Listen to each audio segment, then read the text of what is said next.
В настоящее время людям с ограниченными возможностями очень сложно найти работу. Ведь даже у абсолютно здоровых людей существует такая проблема. Сложности у инвалидов в поисках работы связаны с поставленным диагнозом, невозможностью самим добраться на работу, конечно же, обоснованным страхом и предвзятым отношением работодателей.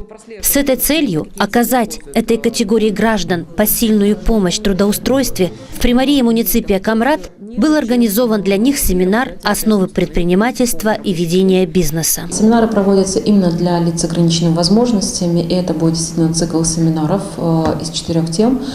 Следующие 3 пятницы данные занятия будут проводиться непосредственно в зале заседания Приморьи в 12 часов, поэтому если у кого-то есть желание узнать больше информации, связанной с основами ведения бизнеса, с основами гражданского законодательства, с конкретной спецификой работы предприятий различного рода и как их открывать, то есть что такое учредительные документы и какие это учредительные документы, вы можете подойти в 12 часов в зал заседания Приморьи, потому что эти семинары, еще раз повторяю, что они проводятся в сотрудничестве Институтом демократии, Центром прав человека и Приморьи города Камрата. Участники семинара смогли открыть для себя новое и интересное в вопросах предпринимательства и бизнеса. Я узнала, что можно обращаться в юридические инстанции, если что-то не то, подавать заявление, куда что надо, какие документы нужно собирать.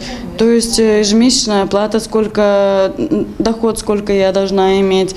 В общем, много чего я тут узнала. Побольше бы таких кружков, люди будут знать, куда обращаться, будут знать уже, что им делать. Семинар очень полезный. Допустим, мы тоже не знали, что есть положения, которые людям, допустим, чтобы выплачивали эти социальные пособия.